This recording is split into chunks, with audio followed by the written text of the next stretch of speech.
ესე იგი, მოგესალმებით, ეხლა ვიმყოფებით მარიამ ბაჯელიძესთან შენობაში, სადაც არის მარტო არასრულწლოვან ბავშვთან ერთად, საგამოძიებო მოქმედებები ტარდება ვითომ, სადაც ვთხოვ, რომ ამიშვან, მხოლოდ იმ მიზნით, რომ ბავშვი მაინც გამოვიყვანო, რომელიც ნერვიულობს და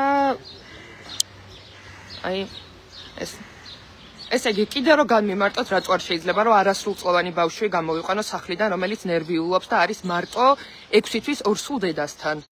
თქვენ თუ ზრუნავთ, მაშინ ხო? კარებიდან რომ გამოვიყვანო და სახლში რო არ შევიდე, არ შეიძლება? გავიგე, ბავშვზე მიმდინარეობს? არასრულწლოვანი ბავშვი რო კარებიდან გამოვიყვანო, არ შეიძლება? თქვენ რა იცით, მიხედავენ თუ არა, დამირეკა და მაგიტომ მოვედი, ხო? მე ვარ ბაგბაშვის ნათლია და მთხოვა რომ წაიყვანეო. თხოვა რომ წაიმიყვანეო და თქვენ რო არ გენდობით არა? ვერანაირად ვერ ამიხსენით საერთოდ. თქვენი შვილი რო იყოს, ოკეი იქნებოდა ეს ყველაფერი, რო უცხო ხალხი რო დაადგეს დილის 9 საათზე, რო ვიცოდე? არა, თქვენ არ გინდათ რომ გაიგოთ, იმიტომ რომ რაღაცა დაპროგრამებულები ხართ როგორც ჩანს. კი. თქვენი შვილი რო იყოს, მშვიდად იქნებოდით, მართლა მაინტერესებს უცხო კაცებთან დილის 9 საათზე? დამირეკა დედამ რომ გაიყვანე ბავშვიო და არ შეიძლება რომ აქ მაინც ჩამომიყვანოთ შვილი? არ ვიცი ხალხო ამათ რაღაც ეჭერთ მე მგონი.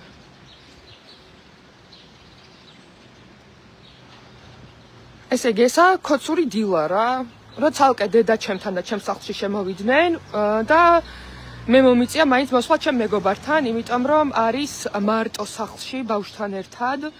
დედაჩემი არ იყო საბედნიეროდ მარტო და მომიწია აი ამის გაკეთება, რომ ან დედაჩემი არ უნდა დამეტოვებინა მარტო, ან ჩემი მეგობარი და იქიდან გამომდინარე, რომ დედაჩემი მარტო არ იყო, მოვედი ჩემ მეგობართან, სადაც მაინც არ მიშვებენ, არის ბავშვთან ერთად, რომელიც არის 8 წლის, დილის 9:30-ზე გააღვიძეს ჩხრეკაზე და თურმე როგორც ეს კაცები იუწყებიან, ბავშვი ყოფილა კარგად. დედაჩემი არის სახლში, წაართვეს ტელეფონი, შესაბამისად Facebook-ზე თუ ვერ წერს ვერაფერს.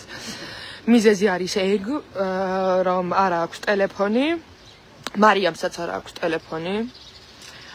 და მარიამი არის ახლა არასრულწლოვან შვილთან ერთად მარტო, რის გამოც მოვედი აქ, მაგრამ როგორც ეს კაცები უწყებიან, თურმე ყველაფერი კარგად არის და არ უნდა ვინერვიულოთ. მოკლედ ესეთია ქოცული დილა ხალხო რა იცოდათ.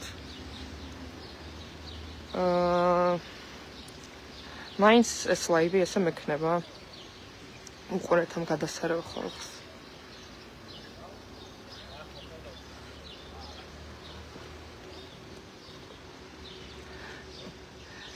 სადარბაზოშიც დგანან აი გაურკვეველი მიზეზით. კიდე ერთხელ განმეორდები, რომ დღეს დილით ადრე 9:30-ზე დაახლოებით შემოვიდნენ მარიამ ბაჯელიძესთან ჩხრეკაზე, შემოვიდნენ ჩემთან ჩხრეკაზე, შესაბამისად დედაჩემთან. მე როდესაც დამირეკა მარიამა, იმიტომ რომ მარიამის სახლში იმყოფება არასრულწლოვან ბავშვთან ერთად, თვითონ მარიამი არის ორსულად, იყვნენ ორნი სახლში, დამირეკა, როდესაც სახლიდან გავედი, ეზოში დავინახე პოლიციელები, რომლებიც ჩემს სახლში ადიოდნენ.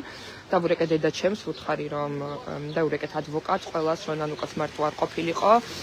მაგრამ იქიდან გამომდინარე, რომ მარიამი მარტო იყო და ნანუკასთან მისვლა მიასწრეს, გადავწყვიტე რომ მოსულიყავი მარიამთან, რადგან თან უკვე გზაში ვიყავი. და ეს კაცები არ მიშვებენ, იმიტომ რომ თურმე ყველაფერი კარგად არის და საგამოძიებო მოქმედებები ტარდება. ვთხოვე მათ, რომ იქნებ ბავშვი მაინც გამოვიყვანო სადარბაზოში და არჩევალ სახლში თქო და არაო. აი, ამ მანქანით. ნანუკაც განმეორდები, რომ ნანუკასაც ტელეფონი არ აქვს, შესაბამისად, ამიტომ ვერ იწერება Facebook-ზე. მარიამთან ჩხრეკას ვინ ესწრება, ეგეც არ ვიცი, იმიტომ რომ ტელეფონი არ აქვს და ერთი უმარტივესი სურვილი, რომ მხოლოდ ბავშვი გამომეყვანა, ამათვის არაფერს არ ნიშნავს, ამიტომ ადვოკატიც მივიდა თუ არა ვისთან ერთად არის, ანუ არაფერი არ ვიცი, იმიტომ რომ ტელეფონი ჩამოართვეს მარიამსაც და კი კომენტარში დამეწერთ ნანუკასაც ტელეფონი ჩამორთმეული აქვს, შესაბამისად ჩხრეკას ვინ ესწრება, ეგეც არ ვიცი და უმარტივეს სურვილზე, რომ ბავშვი, რომელიც არის არასრულწლოვანი, რომელიც არის 8 წლის, რომ გამოვიყვანო, იმიტომ რომ ნერვიულობს, არა თურმე, იმიტომ რომ საგამოძიებო მოქმედებები ეტყობა 8 წლის ბავშვზე ტარდება. ქოცური ლოგიკით. მარიამ ბაჯელიძესთან. და ნუ აი ველოდებით.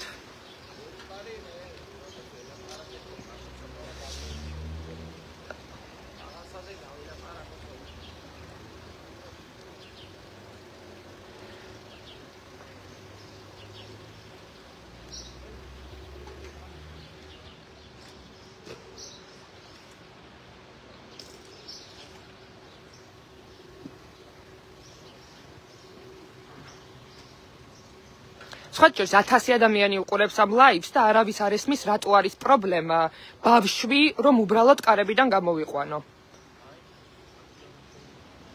მარტო თქვენთვის არის ეგ რაღაც ლოგიკური.